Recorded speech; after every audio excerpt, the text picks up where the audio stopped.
God did not send a flood. He did not send fire from the heavens. He did not send a plague to ravage the land. He did something infinitely worse. He left. Total, absolute silence. 3 gods achieved what no empire could. They did not breach the walls of Jerusalem with siege engines. They did not attack Israel from the outside. They infiltrated from within. They bypassed the armor and targeted the mind. One turned holy worship into a blood-soaked business transaction. One gave the Almighty a wife he never asked for. And one required parents to burn their own children alive, while heavy drums drowned out the screams. Archaeologists have found the proof. The dirt remembers. This is the story of Baal, of Asherah, of Molech. The 3 ancient entities that made the Creator abandon his own people. Listen closely, because by the end of this, you will never view the history of the Israelites the same way again. You will see the exact same gods standing in your world today.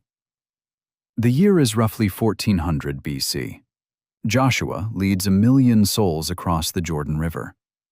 They step into a world they do not understand, a land flowing with milk and honey, lush, green, deeply intimidating. For 40 years in the barren wilderness, they were completely dependent. Every single need was met by the hand of Yahweh. Manna covered the desert floor every morning like frost.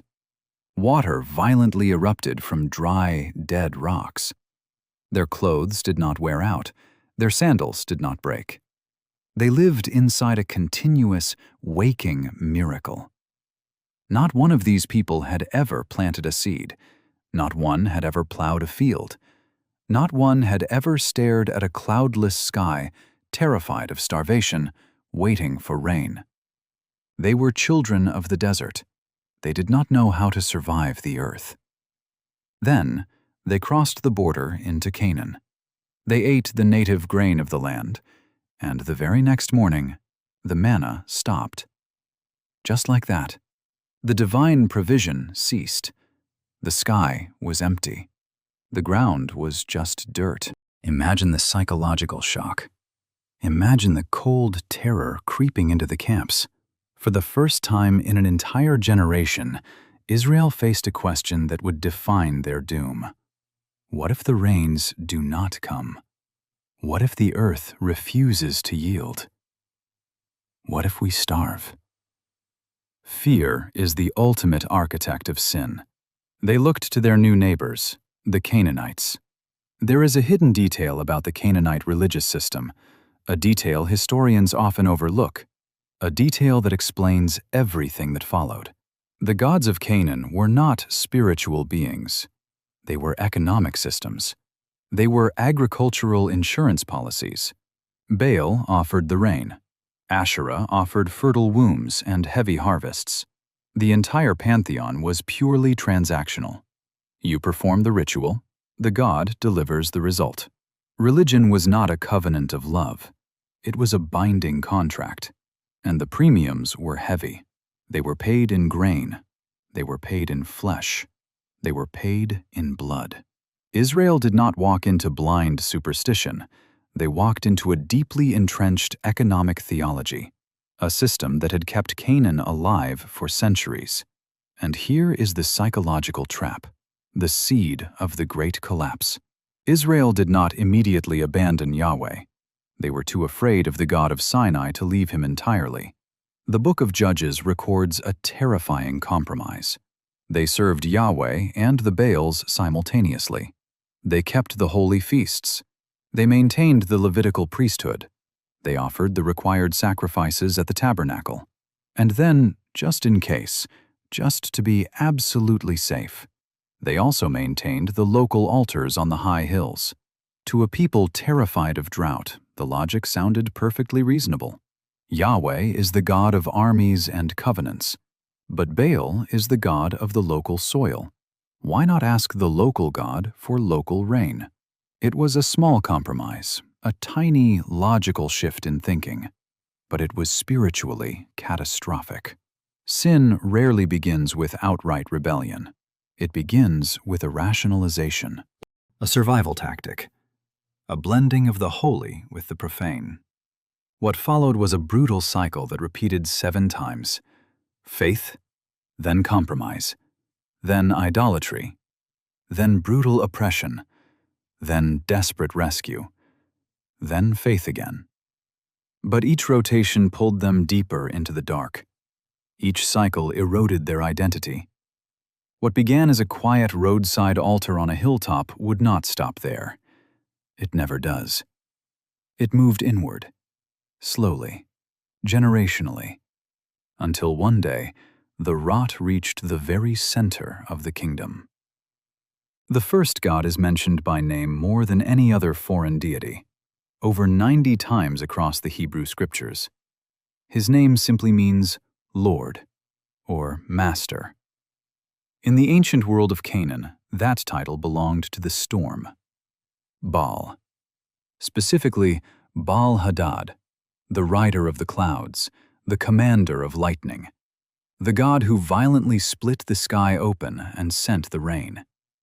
He made the earth grow. In an agricultural economy, a single failed rainy season meant mass starvation. Therefore, Baal was not a religious curiosity. He was a vital economic system. Worshipping Baal was the ancient prosperity gospel. Perform the right rituals, maintain the right shrines, bleed the right blood, and the rain will come. Your crops will produce, your family will eat. For centuries, this dark system operated at the folk level. Small shrines, local priests, hilltop altars scattered across the countryside. Persistent, troubling, condemned repeatedly by the prophets. The Book of Jubilees warns that the spirits of the air deceive men through the weather. Israel was thoroughly deceived. But then, in 874 BC, something shifted, and it changed everything. King Ahab of Israel married Jezebel, the daughter of the king of Sidon. This was not merely a political alliance with a religious complication. This was a religious revolution. It used a political marriage as its Trojan horse. Jezebel did not arrive as a quiet queen maintaining a private faith. She arrived as a militant missionary. She brought with her 450 prophets of Baal and 400 prophets of Asherah, all of them funded directly from the royal treasury. She commissioned a massive temple to Baal in Samaria, the capital city, and she began the systematic, bloody execution of Yahweh's prophets. For the first time in Israel's history, Baal worship was not a marginalized folk practice. It was government policy. It had state funding, royal protection, and institutional clergy. The playing field had not just tilted, it had completely inverted.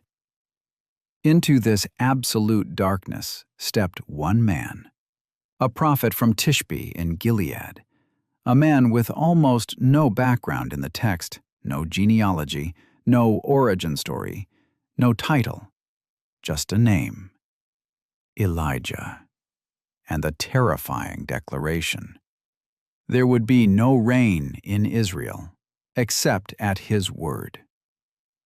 3.5 years passed. The sky turned to iron. The earth turned to dust. The drought Elijah announced was not a minor agricultural setback. It was a civilization-level crisis. Crops died, livestock withered, streams evaporated into cracked mud. Every single day of that brutal drought was a public argument against Baal, the rain god who could not send rain, the prosperity god who had delivered absolutely nothing. When Elijah finally called for the confrontation on Mount Carmel, the terms were brutally simple: 2 altars, 2 sacrifices. The God who answers with fire is the real God. 1 prophet against 450. What followed was not a magic contest. It was a public bankruptcy hearing against a false deity. Baal's prophets cried out from morning until noon. They leaped wildly around the altar. They cut themselves with swords and lances. Blood ran down their arms. They prophesied in a demonic frenzy until the evening sacrifice, and the sky was completely silent. Then Elijah stepped forward. He repaired the broken altar of Yahweh with 12 stones, one for each fractured tribe of a broken nation. He dug a trench. He poured water over the sacrifice until it filled the earth, and he prayed one prayer.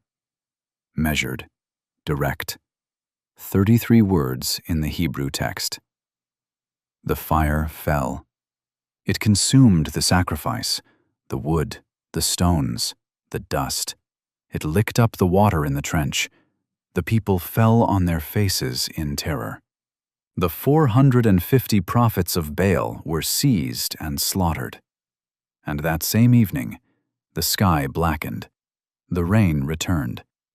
The silence of Baal had become a divine verdict. But here is what makes that verdict so devastating to read in retrospect. Within one single generation, Baal worship returned to Israel. The altars were rebuilt, the shrines were restored. The archaeological record confirms it. Baal worship persisted in Israel for another century after Carmel. No thunder from heaven reversed their hearts. No miracle sustained the momentum.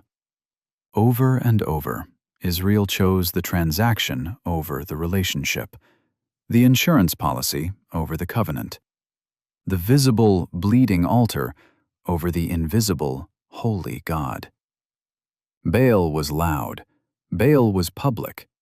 Baal operated in the open, on the hilltops under the sky.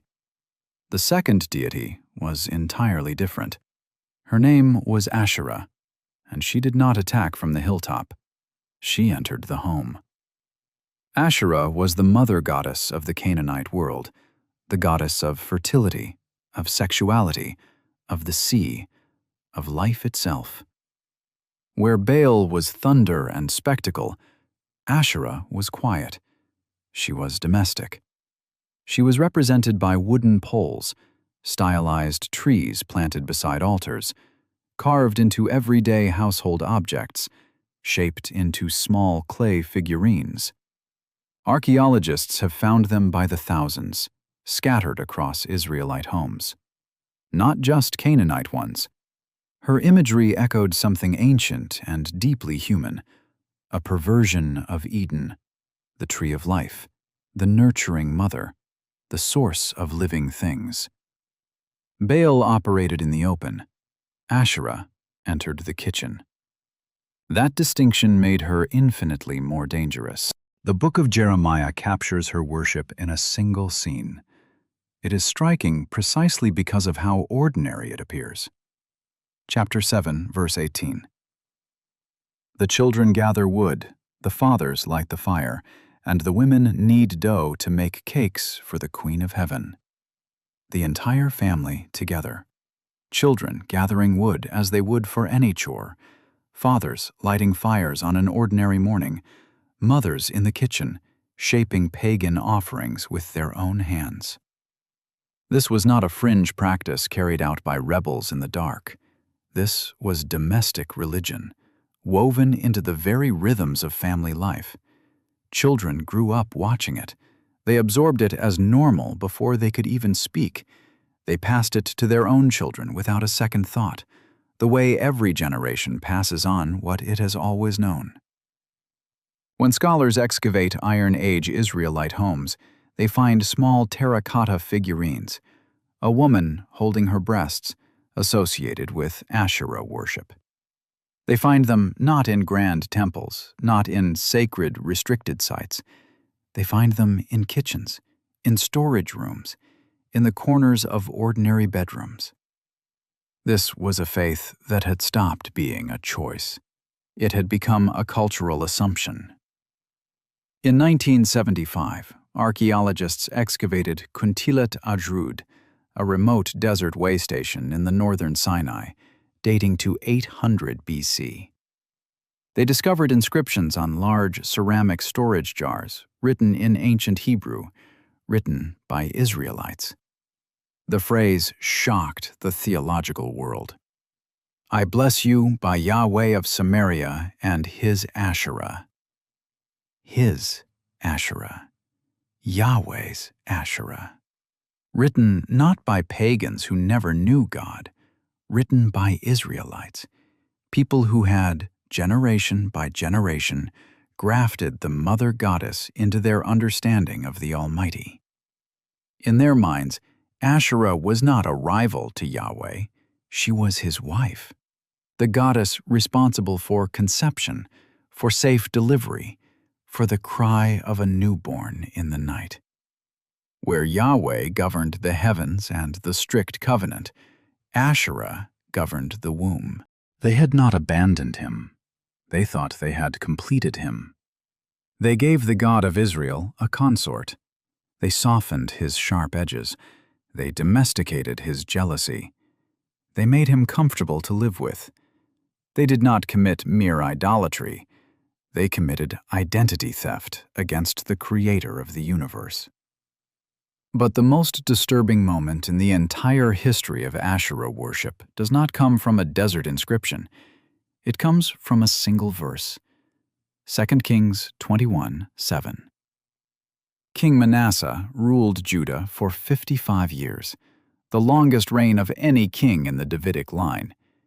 He took a carved wooden image of Asherah, and he placed it inside the Holy of Holies. To understand the sheer horror of that act, you must understand the room. The Holy of Holies was not simply an important room. It was the most sacred physical coordinate on planet Earth. No furniture filled it except one object, the Ark of the Covenant, overlaid with pure gold, crowned by the mercy seat, flanked by 2 golden cherubim, their wings stretched toward each other across the dark space, the exact space where the terrifying presence of God was understood to rest. This was not symbolic. This was the dwelling place of the living God, the flashpoint where heaven violently touched the ground. No one entered it, not the king, not the priests, not the Levites. Only one man held the right of entry, the high priest, and he entered only once a year on the Day of Atonement. He entered after days of severe ritual purification, carrying blood, carrying incense, moving in rigid, prescribed sequence. Jewish tradition records the absolute dread of this moment. A rope tied around his ankle, knowing that a single deviation from the order, a single procedural error, an unconfessed sin, an impure thought, could mean he would be struck dead. The bells on the hem of his garment were not decoration. They were a vital heartbeat monitor for the priests waiting outside in terror. As long as the bells rang, he was still alive. That room, that specific, terrifying room. Manasseh placed a carved pagan fertility idol inside it, and it stood there for 55 years. For 55 years, every high priest who entered on the Day of Atonement approached the mercy seat, the place of God's raw presence, with a Canaanite wooden idol standing right beside it in the dark. For 55 years, the most sacred space in the cosmos was shared between the God of Israel and the goddess Israel decided was his wife. For 55 years, God shared his room with a lie. And here is what makes that silence so psychologically devastating. God did not strike Manasseh down on the day the idol was carried in. He did not split the temple in two. He did not send fire to consume the wood. The building stood. The priesthood continued. The sacrifices were offered. The feasts were observed. From the outside, the religion of Israel looked perfectly intact, But something had fundamentally broken. Something no ceremony could paper over. The divine presence had been treated as a roommate rather than a sovereign king. The holy had been forced to coexist with the profane, not by a foreign invader, not by accident, but by the king of God's own people, deliberately, for more than half a century. When judgment is delayed, humanity assumes permission. There was a brief moment of hope, a flicker before the absolute dark. A boy named Josiah. He became king at 8 years old. At 26, during temple repairs, the high priest Hilkiah found something buried under decades of rubble. The Book of the Law. It had been lost, forgotten inside God's own house. When the scroll was read to the young king, his response was visceral. He tore his robes. He wept openly. He saw the horrifying distance between what God demanded and what Israel had become. Josiah's lineage was a nightmare of spiritual failure. His grandfather was Manasseh, the king who desecrated the Holy of Holies and filled Jerusalem with innocent blood. His father was Amon, a king so corrupt his own servants assassinated him. Yet Josiah launched the most violent religious reform in Israel's history. He dragged the Asherah pole out of the temple and burned it. He smashed the altars. He executed the pagan priests. He ground the idols to dust. But the rot was too deep. In 609 BC, Josiah was killed in battle by an Egyptian archer. He was 39. His body was brought back in a blood-stained chariot. The nation mourned. And then, within 23 years, they reversed every single reform. Every altar was rebuilt, every high place restored. The greatest revival in history lasted less than 1 generation. And now, with every divine restraint removed, with the conscience of the nation entirely seared, the third god stepped forward to claim his payment. His name was Molech, and his currency was not grain. It was not oil. It was not a baked cake or a wooden pole. His currency was flesh. The name Molech derives from the Semitic root for king, Melech. He was the supreme deity of Ammon, but his worship had spread like a virus deep into Canaan and Judah. Unlike Baal, who wanted rain rituals, unlike Asherah, who wanted domestic comfort, Molech demanded the ultimate premium, the most innocent flesh available. Leviticus 18:21 states the law directly. You shall not give any of your children to offer them to Molech, and so profane the name of your God. The prohibition existed because the practice existed. God does not outlaw what no one is doing. The first Israelite king documented performing child sacrifice to Molech was not a pagan. It was Ahaz, a descendant of David, a man sitting on the throne of God's chosen dynasty. 2 Chronicles 28 records that he burned his own sons in the fire. A king of Israel, sacrificing his royal children to a demon of flame. The geography of this horror is specific. It happened just outside the southern wall of Jerusalem, a deep, jagged ravine called the Valley of Hinnom, Gehenna. Within this valley sat a specific, terrifying installation. The Topheth. The word toph means drum. The Topheth was the place of the drums. Jewish midrashic tradition describes the idol of Molech, a towering statue of hollow bronze. It had the head of a calf and the body of a man. Its arms were extended outward, hands entirely open, sloping downward. A massive fire was built inside the belly of the bronze beast until the metal arms glowed white-hot. And then, the drums began to beat. They were not ceremonial drums. They were not musical. They were industrial, heavy, relentless. They were built for one specific, horrifying purpose: to drown out the screams. Not the crackling of the wood, not the roar of the furnace. The sounds the parents could not bear to hear. The sounds they could not be allowed to hear. Because if they heard their child screaming as the skin melted against the burning bronze, they might break the ritual. They might stop. The drums were a psychological necessity. They were a terrible, devastating mercy. Imagine the psychology of this moment. A father walking down the dusty road into the valley. He carried this son on his shoulders when the boy was small. He heard him laugh. He watched him sleep. And now he walks into the smoke. Because the priest has convinced him that this is the price of survival. This is the ultimate cost of protection. The insurance policy that Baal could not guarantee.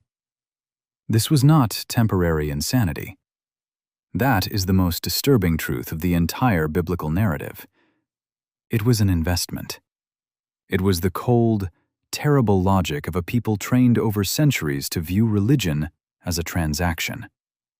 If the gods demand payment for prosperity, what is the highest possible premium? Life itself. They followed a flawed logic to its most grotesque, blood-soaked conclusion, without ever stopping to ask if the logic was a lie. The prophet Jeremiah records God's response to the Topheth. It is unlike anything else in prophetic literature. In Jeremiah 32:35, God speaks of the burning children in the valley of Hinnom. He says, "I did not command them, nor did it enter into my mind that they should do this abomination." Listen to the psychology of the Almighty. Not burning anger in the first instance. Grief. Absolute incomprehension.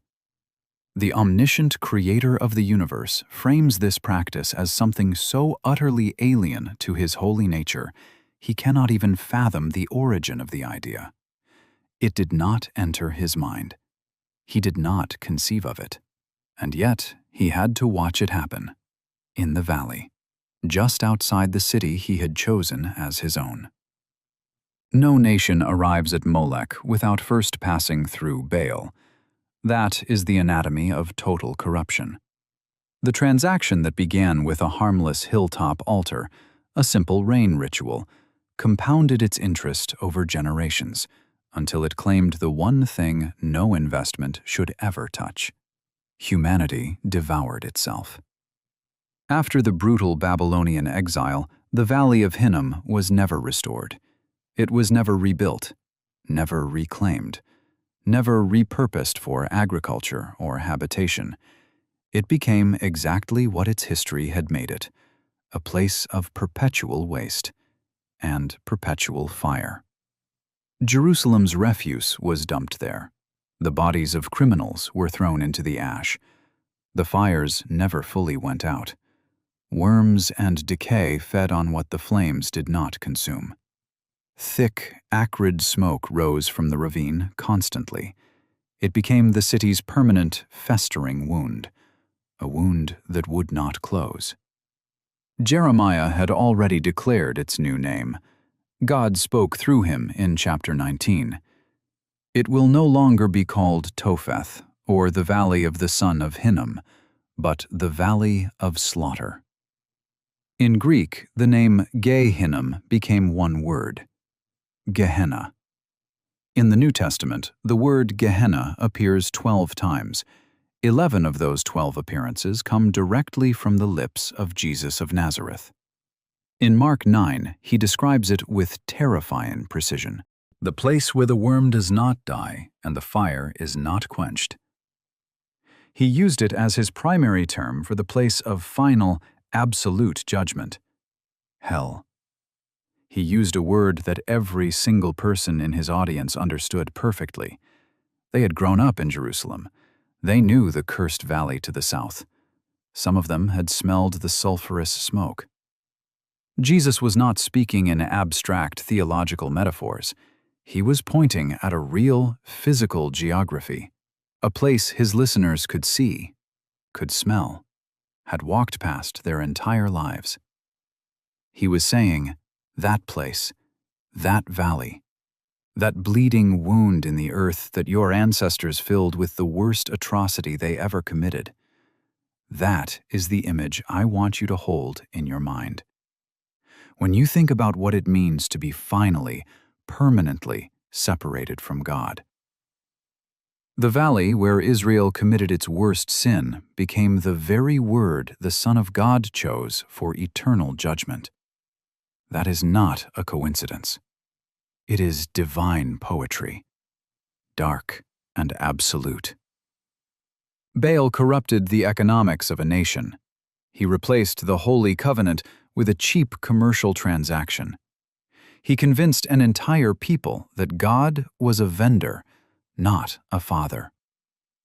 Asherah corrupted the identity of God. She was introduced quietly, domestically, generation by generation, until the Almighty had been reshaped into something manageable, something willing to share his sacred throne with human comfort. Molech corrupted humanity itself. He took the transactional logic Baal had normalized, and he followed it to its horrific end. And once a nation has burned its own children for security, there is no line remaining. There is no bottom left to reach. The soul of the society is entirely dead. The prophet Ezekiel, writing from exile in Babylon, watched the final tragedy unfold in a vision. He watched the glory of Yahweh, the visible, luminous, terrifying presence that had inhabited the temple since the days of Solomon. He watched it begin to move. It rises from the golden cherubim above the ark. It moves to the threshold of the temple, and it pauses there, the way a presence lingers at the edge of a place it deeply loves, before it leaves forever. Then it moves east. Slowly, it rests above the Mount of Olives, looking back at Jerusalem one final time. And then it is gone. No thunder, no earthquake, no loud declaration of wrath, just complete, terrifying absence. The most devastating judgment God ever rendered on Israel was not a plague. It was not a famine. It was his departure. The temple stood empty for a few more years. Then Nebuchadnezzar's army came, and when the Babylonians burned the building to the ground, they were burning a structure that had already been vacated. These three entities did not retire when Babylon fell. They did not die in the dust of antiquity. They adapted.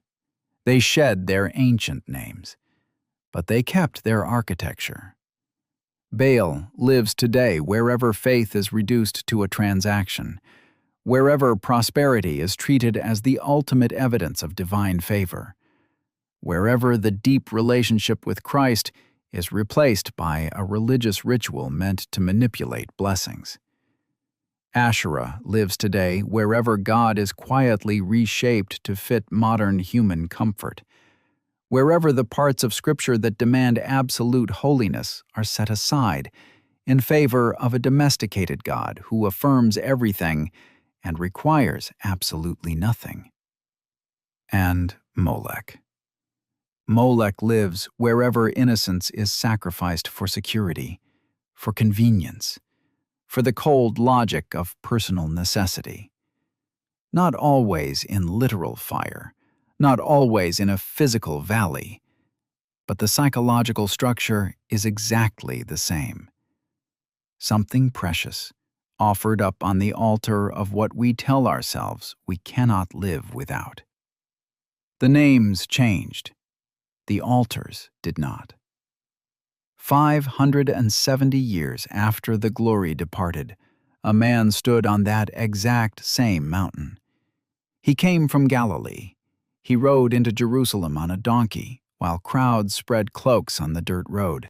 And when he reached the place where the Mount of Olives looked out over the city, the exact same eastern vantage point where the glory of God had rested one final time before abandoning Israel.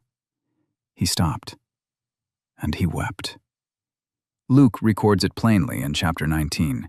This was not a diplomatic expression of concern. The Greek word is visceral. He wailed. He sobbed in agony. The glory that had departed came back with a human face, human hands, human tears. It came back to the same mountain, looked at the same broken city, and instead of leaving in silence, it wept for them. The God who walked away walked back. The ancient drums have stopped. The valley of Hinnom is silent now. But the altars are still standing in the human heart. Which of these three forces, the transaction of Baal, the comfort of Asherah, or the sacrifice of Molech, do you believe is the greatest threat to our generation today? Look at your world. Look at your own life. Be honest. Tell me in the comments. I read every single one. If this message opened something dark and real inside you, subscribe to our channel. The truth of the past is the warning for the future. There is more coming. You will not want to miss it.